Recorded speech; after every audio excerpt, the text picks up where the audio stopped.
Artlist.io.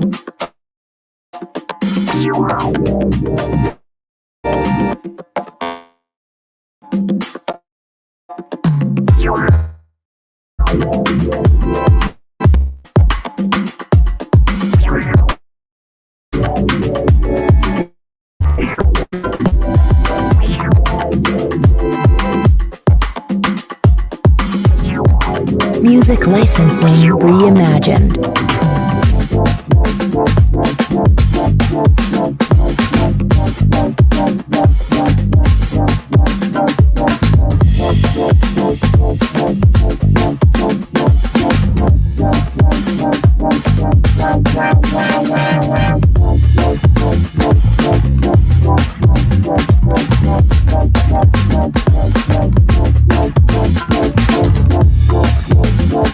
Artlist.io.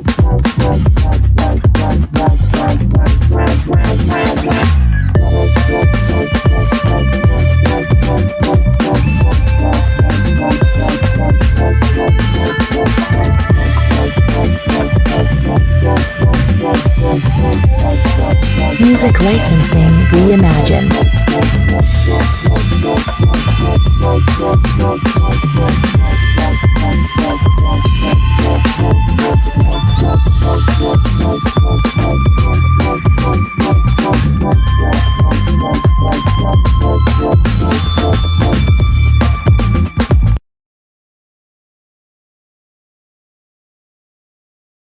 All right, peace and blessings, family. I hope everybody is doing great. I am so blessed and so honored to have my sister here with me. I haven't seen her in a while, but I think she's incredible. I follow her a lot, and I want their queen. Introduce yourself. Hello, everyone. My name is Maticia Sudah. I live in Las Vegas, Nevada with my husband, Yusuf Sudah. I do a lot of things to occupy myself and to also assist the community. I'm a licensed realtor here in Nevada. I am an international retreat organizer for women. I am a certified kinetic yoga instructor. And let me see what else. I think that's it. That's enough. I think that's it. You do so many things, but let's back up for a minute. When you were starting out your life, did you envision yourself doing all the things you just said you wanted to do that you're doing? No, I actually wanted to be a surgeon when I was a child.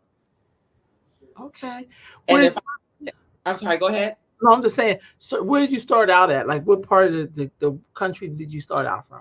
I am a Midwest girl. I was born and raised in Milwaukee, Wisconsin. Mm-hmm. Okay. So you said you wanted to be a surgeon. Yes, I wanted to be a doctor. I wanted to be a surgeon. And if I had more supportive parents, I would probably be the director of surgery somewhere by now. I loved, I loved like discovering and cutting and okay, like for example, in biology class, when people were freaked out about, cutting open or dissecting their frogs and their pigs, I would ask to do it for them. And of course I couldn't, but I would always just slice it just so like layer by layer and pin it back. I mean, I was really good at that. And if I have the time on my side, I would probably still pursue being a surgeon. I just love all that stuff. Wow. Yeah. So when you were coming up, what was the environment like? When you think about health and wellness, what was your environment like as a young woman? Like what age range are you talking about? Like childhood or like high school, like middle school, high school, like right around that time? okay. Well, I ate everything. My parents didn't know anything about eating healthy, so we ate the standard American diet. I loved my fried chicken and my pork chops and my smothered rice and my, ham hocks and all that stuff. I mean, I ate a standard American soul food diet, that most that most African families ate in America. Right on.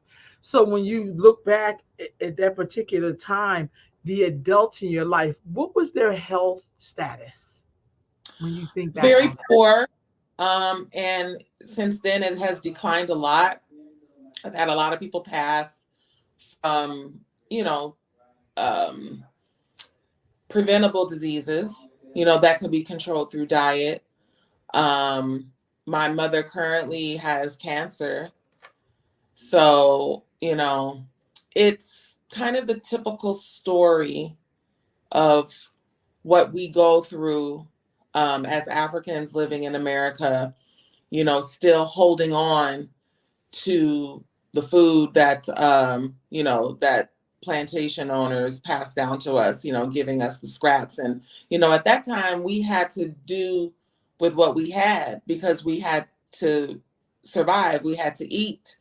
But, now we have better choices. And, I really do. I am a big advocate in my community to try to get people to eat better. I have helped sisters clean out their cabinets. I have helped sisters with going over their homes and cooking, sharing menus, teaching them about fasting and smoothies instead of like typical bacon and eggs for breakfast, because a lot of that stuff is just, it really wreaks havoc on our systems over time. How did you first get introduced to the changing of your lifestyle? Like, how did you get introduced to that? And how old were you about? I was, well, I got introduced to it at first when I was 26, when I first met my husband, but I didn't marry him then. I married him when I was 40. So after, yeah, I made him chase me a little bit. Okay. But so when I turned 40, we got married, and he's the one that had already been a plant-based eater for over 40 years at that point. Wow. So he never forced me, but I'm married to an older man. And I just realized, I'm like, he has more energy than I do. He has more spirit than I do. And also a lot of friends his age who didn't follow a plant-based diet. So when I finally went to him and I said, hey, there's something to this and I want to try it. So he assisted me in eliminating things little by little until eventually, after a year and a half, I wasn't eating any meat or dairy. And it really changed my life, because looking back, if I would have continued on that road now that I'm going on 52 years old, I definitely would have a lot of the health issues that my peers have. Absolutely. And people in my family. They're riddled with diabetes, hypertension, high blood pressure, cancer, some blindness, losing limbs. And my mother just had open heart surgery about a month ago. So I am very happy that I kind of deterred just by changing my diet. Was it hard? Absolutely. Yeah. Mhm. Do I still miss some stuff after being a plant-based eater for almost 12 years? Yep. Yes, I do. I miss my fried chicken, but I learned to eat for nutrition and not for taste. So before I eat something, I just ask myself, is this going to bring more liberty and life into my body, or is it going to promote illness, dis-ease of the body, and or death? And I know we all have to go. People love to tell me we gotta diet something. True. You do. We do. Nobody makes it out alive. But do you want to leave here in pain? Being a burden to your family, just because you're hooked up to things, when all we have to do is just, make conscious choices with the things that we put into our body. We're children of the sun, so we should be eating things of the sun. We were plant-powered people. Our ancestors were, I've been to Kemet, or otherwise known as Egypt, and there's evidence on the walls of different temples that our ancestors did eat a plant-based diet, and meat was for ceremonial purposes. Right on. So how did you first get introduced to yoga? Wow. I got introduced to yoga when I was living in Milwaukee, Wisconsin. I was 26 years old. That was the first time I went to yoga. But something had happened, like tragedy had happened in my family, and I was really depressed. And I had a client when I owned day spas back in the Midwest, and she owned a yoga studio, and she saw how depressed I was over what was going on in my family, and she offered me free yoga classes. And at that time, it was Iyengar based yoga classes, and I started taking those classes, and yoga really changed my life. It really saved me in a way. Mm, mm. Hmm. And then as I got older, um, you know, our late sister, who's now an ancestor, Mama Yale, she was the one who introduced me to Kinetic Yoga. She said, "Well, why don't you do Kinetic Yoga?" And I was like, "What is that?" And when I researched it, I found my master teacher, Yasir Rahotep. I went to Jamaica in 2015 and I became a certified instructor, brought that practice here to Las Vegas, Nevada, and introduced it to my community. And yeah, we're still rolling with it. What is it about yoga though? Like, how do you center yourself in it? Because we live in a world that has so many things coming at you all the time. And how are you able to center yourself and just do it? It's discipline. Just like we get up in the morning and we know we got to brush our teeth and wash our tail. Yoga is just a part of it's part of my system. It's part of um, myself. It's part of my internal power. It's part of my spiritual armor. If I don't do it, I don't feel right. I don't feel grounded. I don't feel balanced. So it's just something that I know that I have to do. Excuse my husband. Oh, right. No. Yeah, I have my great nephew. Sometimes he's back here walking around. So you're great. Yes. So yoga's great. What other spiritual practices we could be implementing as well? Like yoga that you think that sometimes we kind of sleep on because we, you know, may not know about it. I do sound healing. I'm also a sound healing practitioner. Um, so I do that for myself. And I find that that's offered a lot in a lot of different communities around the nation. So a lot of people offer sound healing. You know, that frequency does help. It can help over time remove trauma. It can help repair DNA. It really helps you to change your frequency, and it helps you feel better depending on the sound and the chakra or the karakasa that it's focusing on. So sound healing is great. Oh, hi. Tai Chi is very good. I haven't been a regular practitioner of Tai Chi. It's kind of hard to fit everything in for me because I'm busy doing real estate. But the things that I do for my spiritual health, meditation, absolutely. Every day I do that. Going to my ancestor altar, talking to them, communicating with them, listening to the listening to the messages, because there's messages everywhere. We just have to be open enough. We have to be a clear enough channel in order to see the messages. Um, let's see, Reiki. I do enjoy Reiki. Sometimes I'll go in and have it done, or sometimes I'll have it done um, on a distance basis. A sister here does that for me.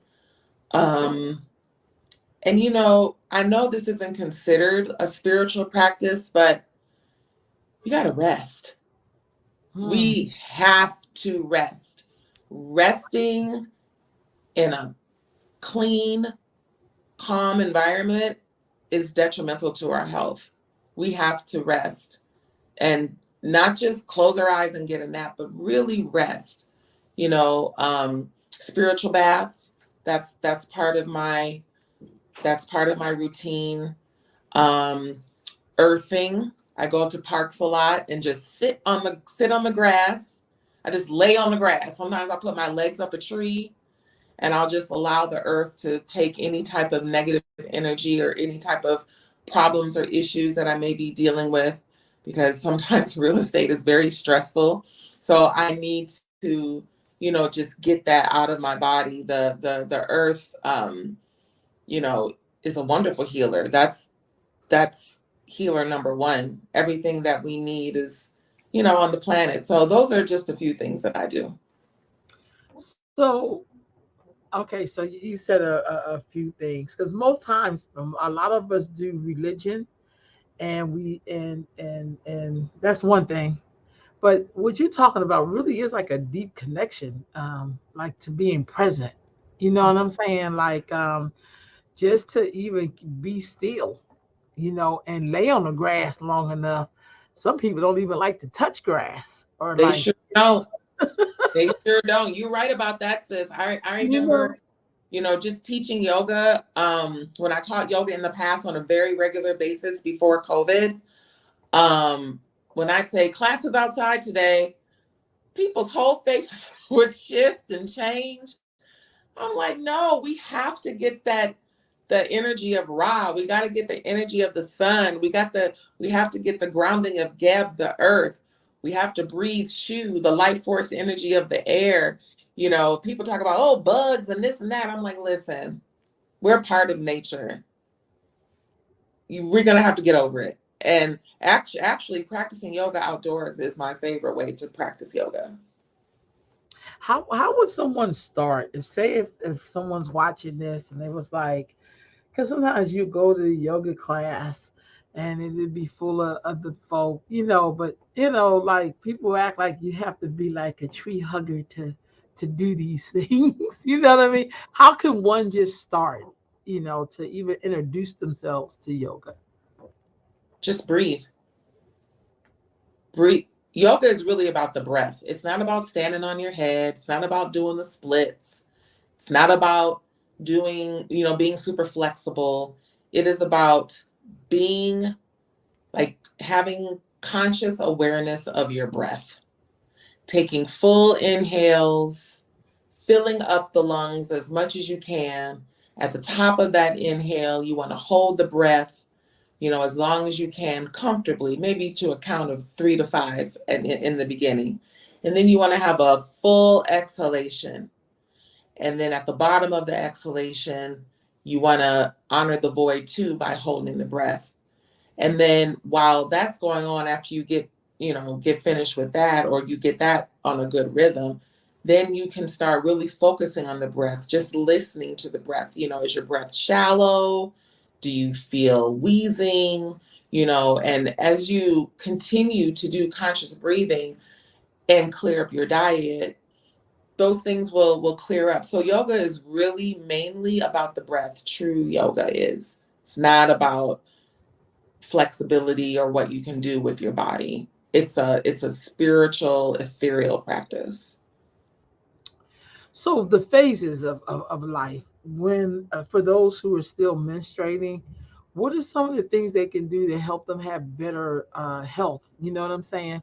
Before we get down the road to menopause, but what kind of things as a young girl that maybe things we should be more conscious of to make sure we have better health? Gotta let go of that dairy, sisters. Gotta let go of that milk. Gotta let go of that cow milk. You gotta let go of that cheese. You have to let go of products that have dairy, even like your breads, and crackers. You want to get sprouted breads, sprouted grains, things that don't contain milk, because milk translates in the body as mucus. So mucus is like glue. And, when that sits in your room, you'll get heavy cramping, heavy bleeding, very prolonged periods. And, that's not something that you really want to experience. And Eating a lot of dairy can also assist in the formation of fibroids. So, we definitely want to be very, very aware of what we're taking into our bodies. If you do eat meat, just try not to eat it all the time, every day. Try to eat things that are natural from the earth.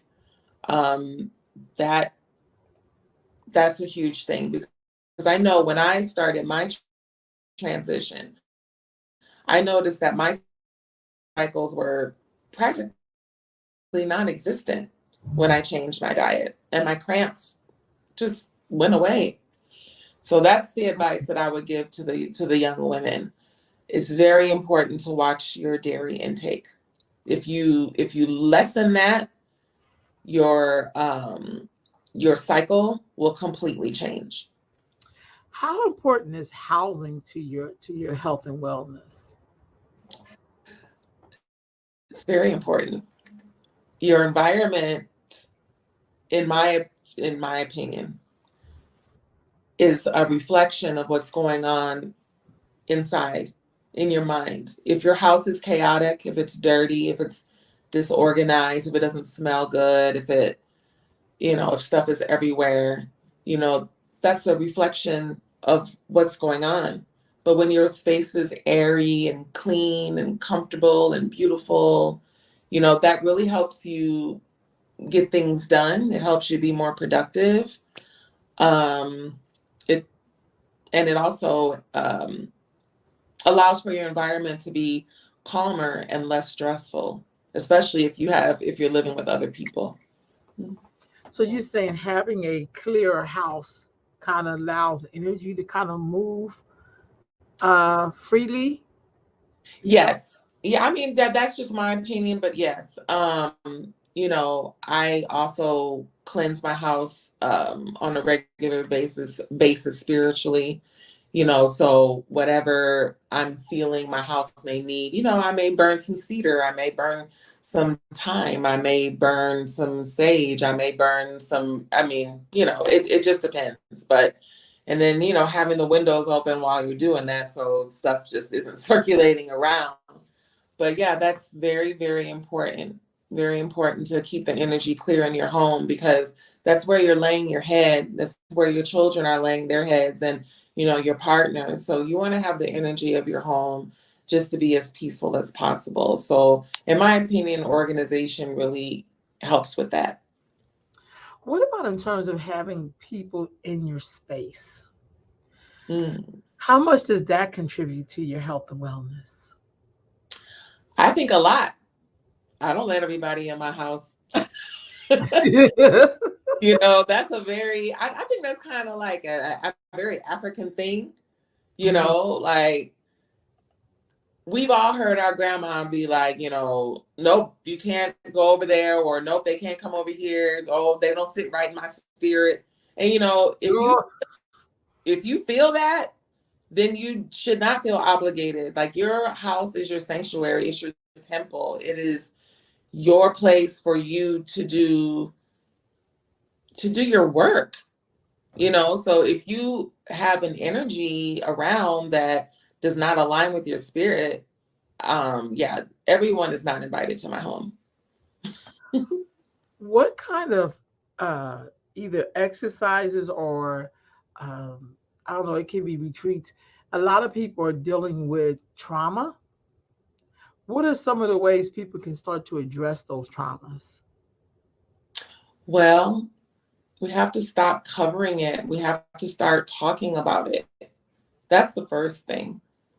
And when you start talking about your trauma, you may lose some friends. I did. I lost a whole family. But it helped me in my elevation. It helped me in the clearing of my spirit.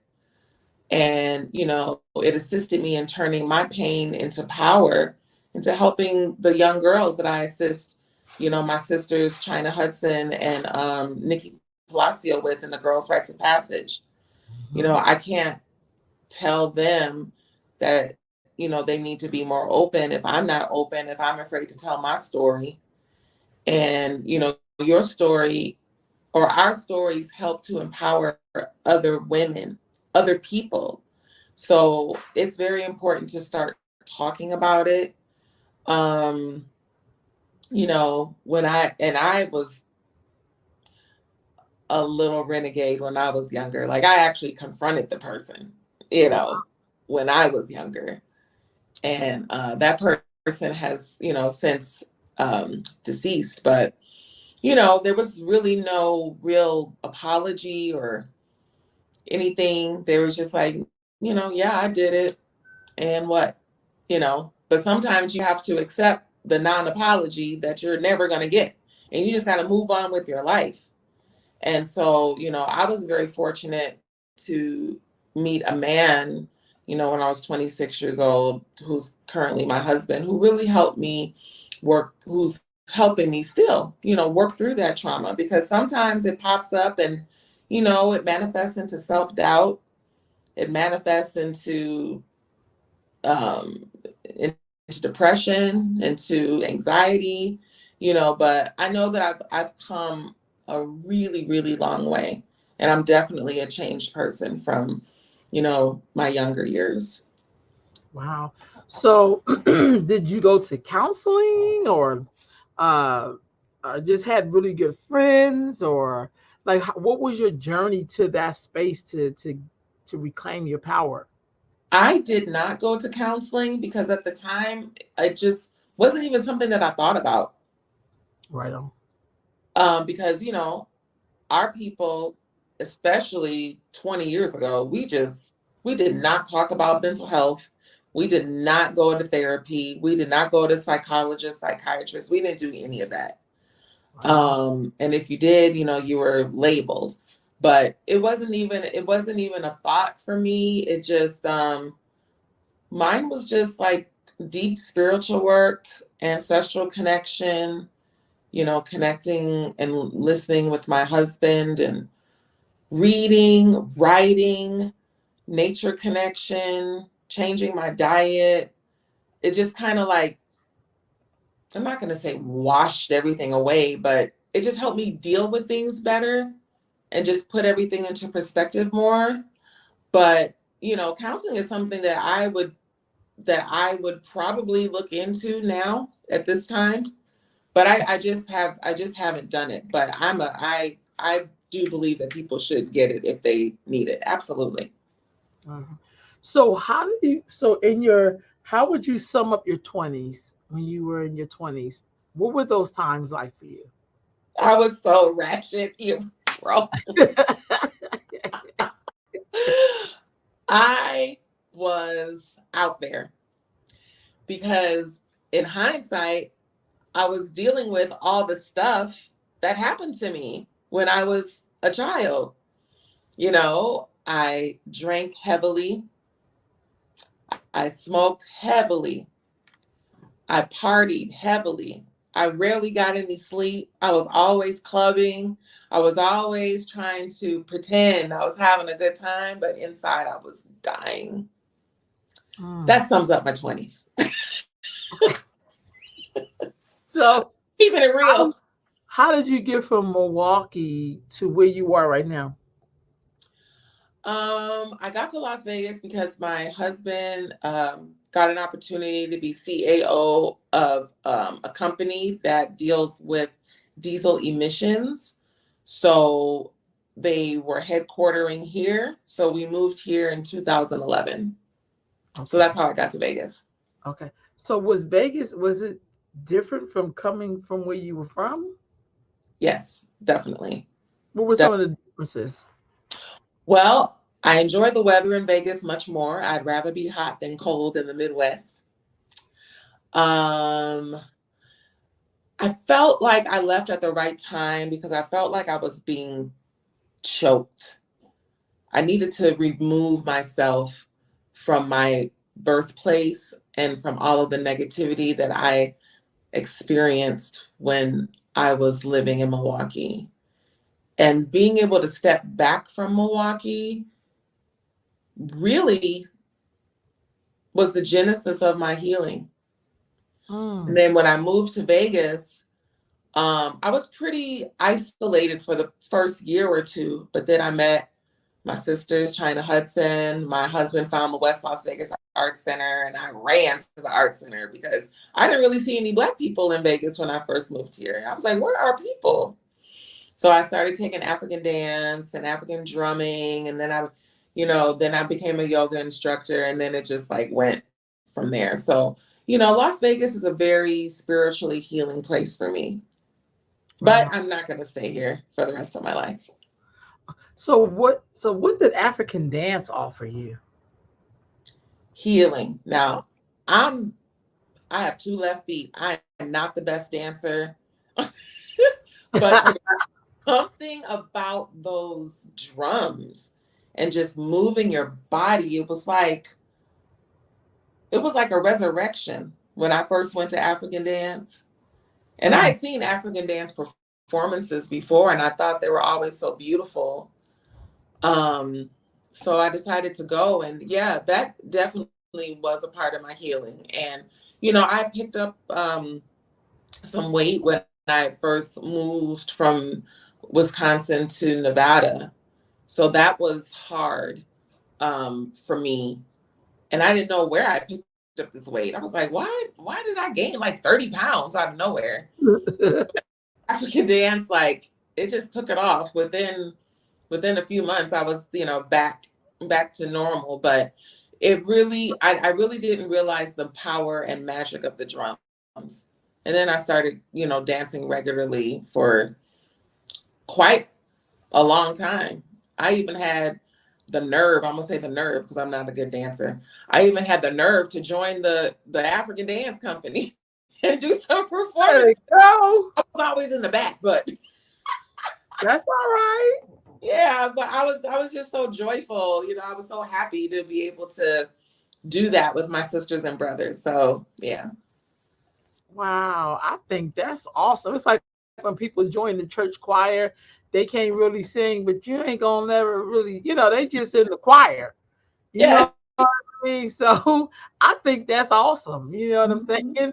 So you did African. Tell us about that cultural center. Even though I love it, I love that woman's head in the front. I seen when I was there. I was like, Isn't oh it my, beautiful? oh, Yeah. I loved. That's a new installation. That's a new installation. The West Las Vegas Art Center is a wonderful place. It's a place where a lot of magic happens. I call it Little Africa for a nickname, because on Saturday, it's like a family reunion. You go there, and everybody who wants to participate with, their children, they're all there. Yeah. So, they have African dance, African drumming that brother Hassani Palacio teaches. They have a chess club, that's focused on the youth. Um, I used to teach Kinetic Yoga there for like 6 years. That was long standing. What else is done? They have a lot of engineering classes, like audio visual classes.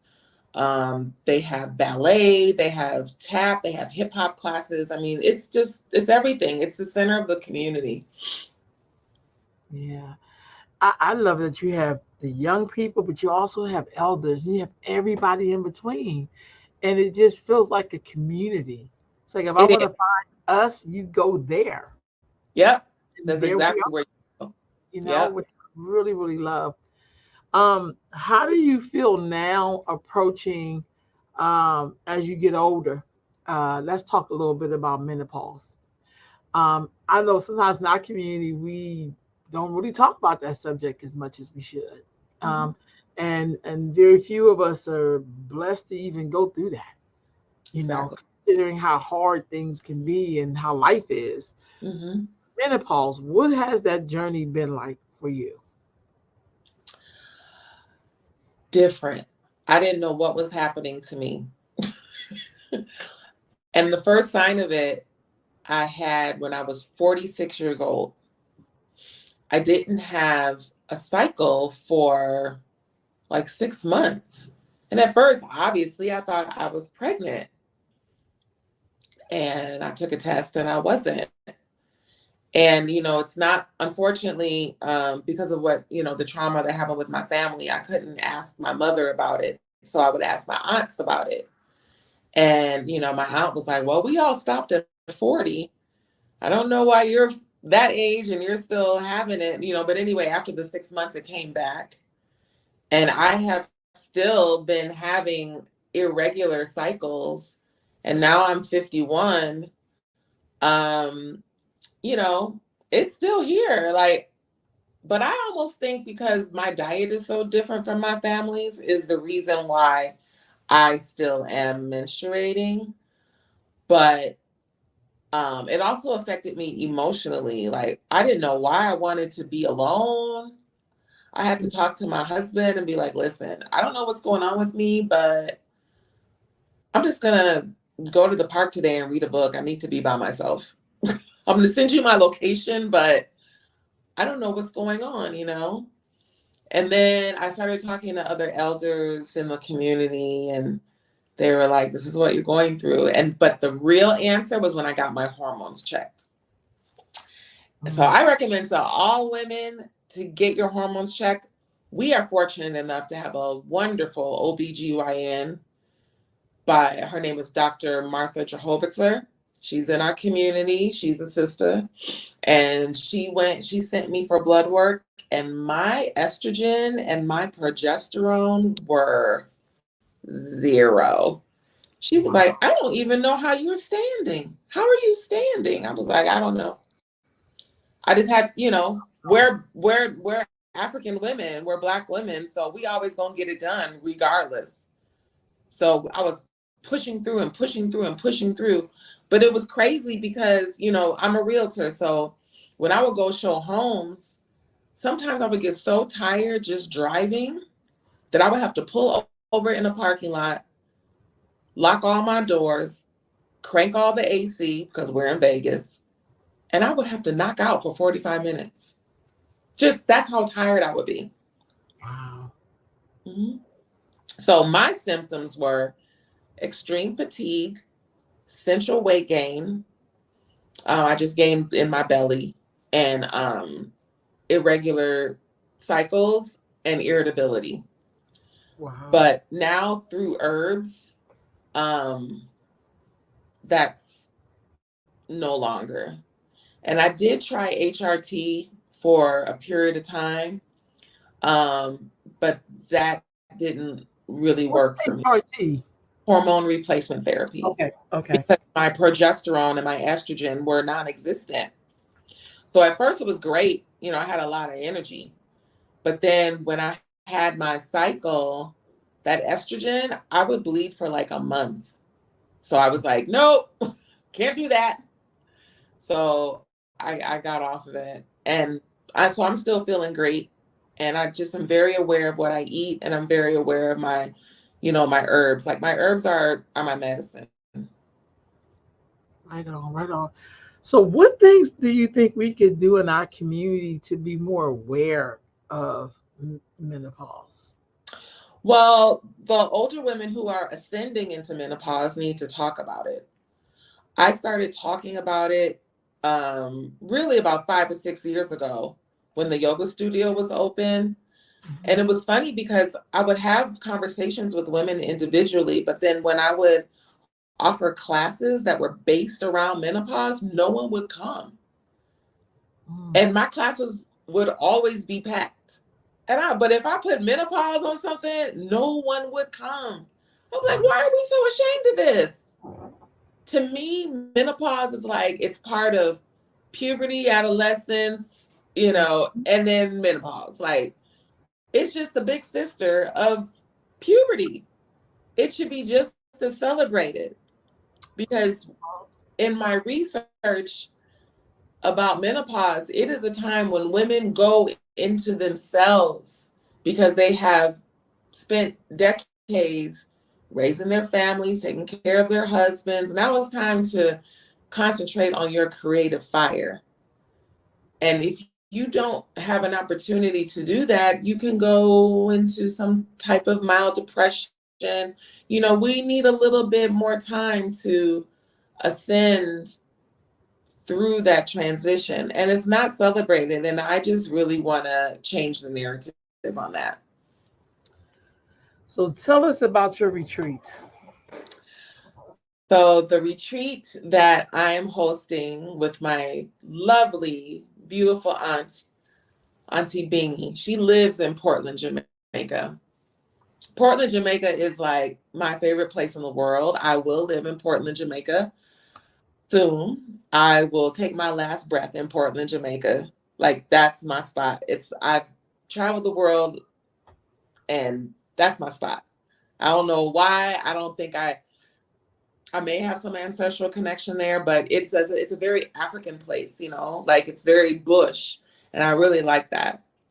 So anyway, the retreat is a creation of mine, just from going through my life, from ascending in my life. I want women who are going towards this stage of life um, to really embrace it and to not be ashamed of it and to stand in it and to recognize what it is. So this retreat is going to be a gathering of women, whether you're premenopausal, not anywhere near menopause, in menopause, or postmenopause. You can come to this retreat. All wombs are welcome. If you have a womb, you can come.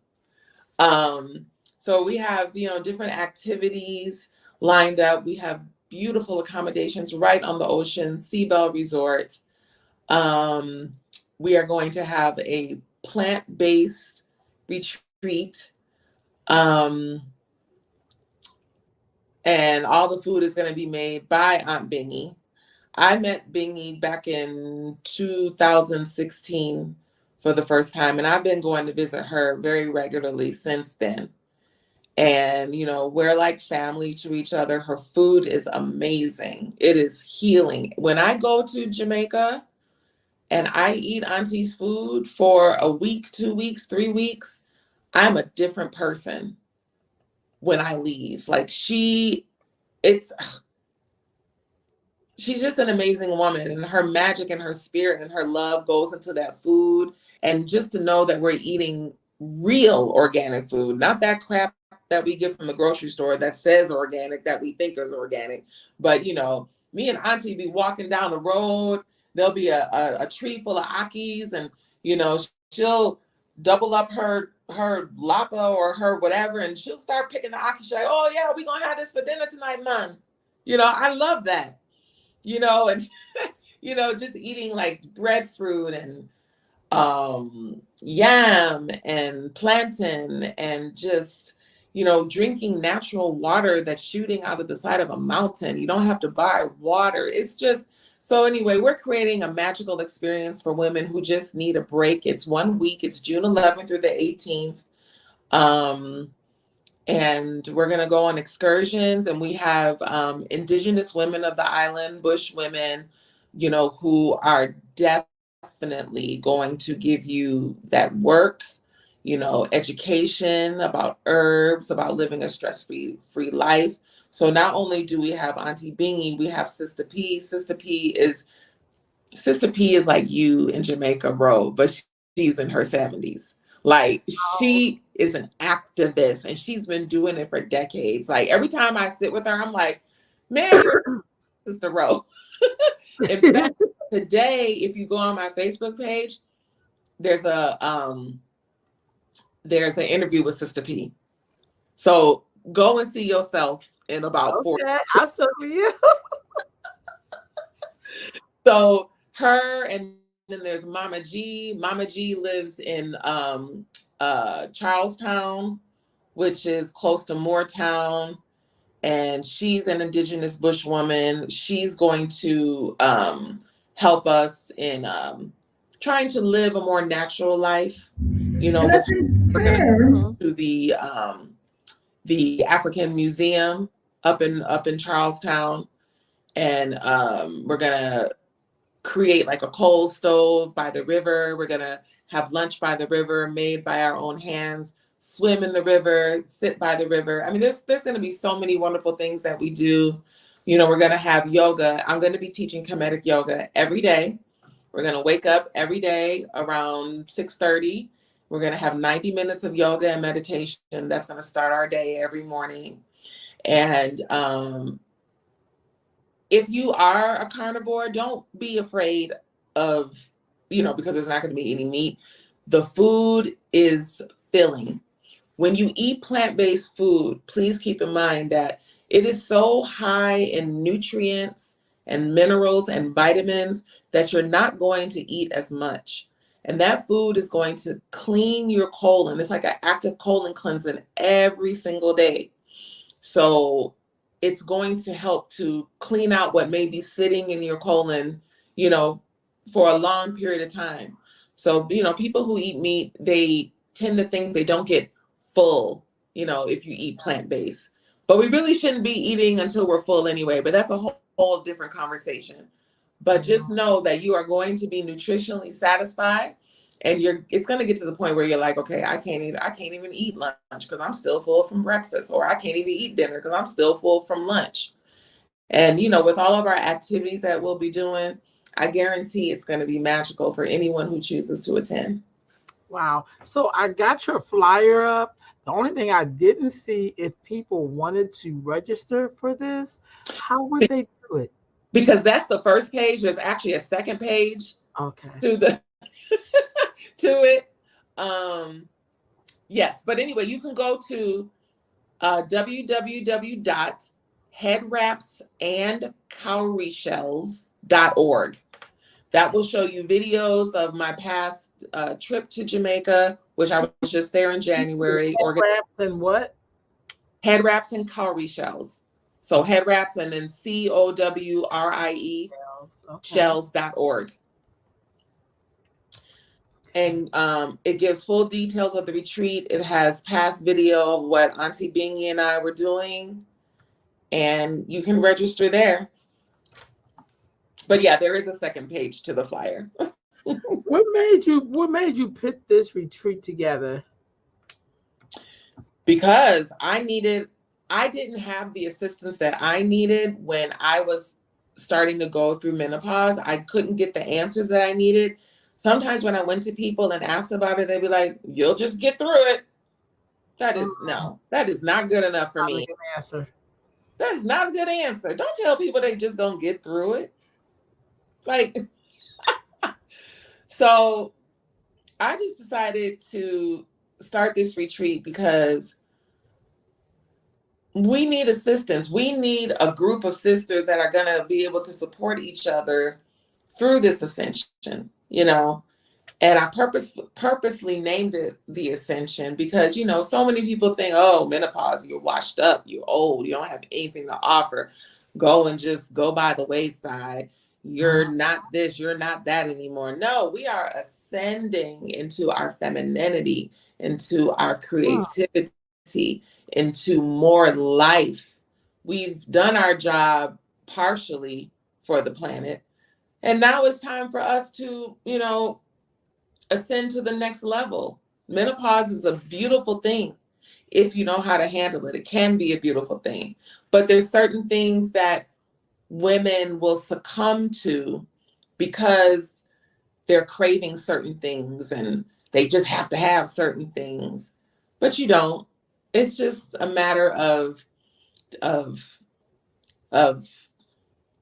discipline and just having that conversation with yourself before you tear up a plate of food that you shouldn't eat. Is this going to contribute to my life, or is this going to contribute to dis-ease and imbalances in my body? Ain't that true? Ain't that the real truth? So that's so true. What where do you see yourself in the next, say, 50 years of your life?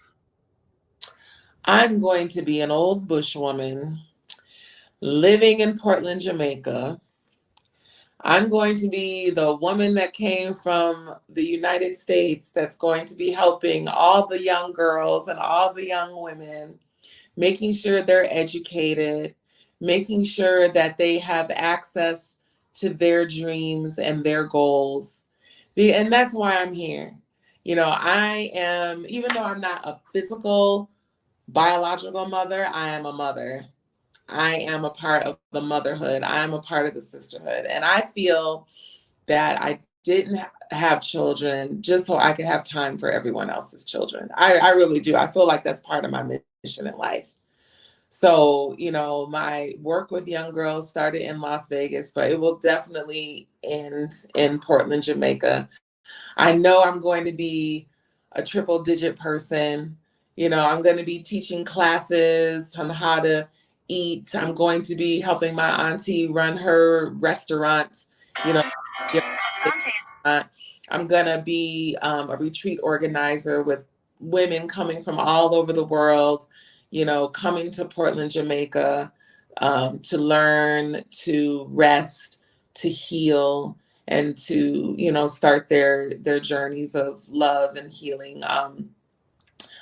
I will keep some roots here just because, you know, I do real estate. It's very important for me to get our people into homes, if that is something that they want to do. I have helped many people get into homes that never thought they could or were told that they could not just because they had the wrong person helping them. And I definitely try to make sure that my team is a reflection of me, my mortgage lender, my, you know, just to make us feel comfortable, because home buying can be a very intimidating process. And if you don't have the right people behind you, people will give up on you and just toss you to the wayside if your credit score isn't at 800 or whatever at the moment. But, you know, fortunately, I have a team that even if your credit is 500, we're going to get you to that 640 or that 680, and we're going to get you into a home. So I'll keep roots doing that. I'll still be teaching yoga. I'll still be practicing yoga. I'll still be doing all of my, you know, my spiritual work, and I'll still travel the world. That's how I see myself. How long have you been selling real estate? I I will be a realtor 4 years this year in November. Wow, I don't know why I thought you was doing it longer than that. No, literally was like when I started, the ancestors just blessed me and I was busy right away. And I gained the knowledge right away from doing the transactions. I mean, there are people who started with me that aren't even in the business anymore. I mean, I got through COVID, still getting there, still getting through all of the craziness with the market. So, you know, how I got into real estate is a very interesting story. It came to me in a dream, a very ancestral dream. And I listened to that dream. And 3 days later, I was in school. Wow. Wow. So you still be selling real estate, you still be teaching yoga class. You'll be in Jamaica, bushwoman, and Yes. which would be beautiful. And still making those connections. You know what I'm saying? Yeah. Because all the things you're doing has everything to do with relationships Yes. and how Yeah. we make people feel and help people be better human beings. And Hmm. I think that that is just beautiful. Thank you so much for taking time to talk to me today. I know you got like other things you could be doing, but you made time for me. So I'm very grateful. Very grateful. So Well, any thank you. closing words? Um, Thank you so much for having me, because I know that you interview a lot of people and you could have chose anyone, and you know, it was my turn again. So I'm so grateful to you. I'm thankful to you for all the work that you do. Um, and the things that you do for your girls. And we look forward to seeing them this year. I am out of my pandemic phase, so I will be coming out. So the next time y'all roll through, I will be right there. I'll be more than happy to teach a yoga class to the girls wherever you want. And I just want to send a message just to our people, like, we're going to be all right. We're going to make it. Everything is going to be fine. We just have to really get back to our African minds. We have to liberate our minds. We have to decolonize our minds. And the way to decolonize our minds is through wonderful relationships, wonderful food, wonderful thoughts, and sit at the feet of your elders. Go visit your elders, check on them, you know. And I'm just looking forward to seeing all of us just reclaim the power that I know that we all have within us. Like we all have it. Nothing is special about me or anybody else who you feel is, you know, in a spot that you want to be in. The only difference was that that person decided that they were going to make that happen. We all have that. We all can activate our internal power to do whatever we want to do. So that would be my closing words. Well, sis, don't hang up. Y'all, thank you so much for joining us. And I hope y'all have a beautiful day. See you next time.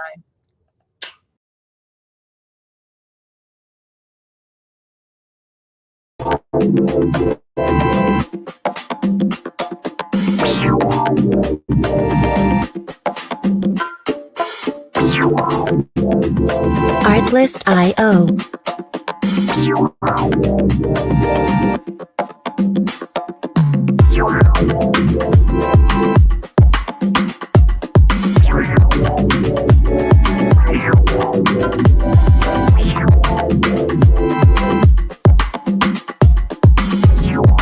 Music licensing reimagined.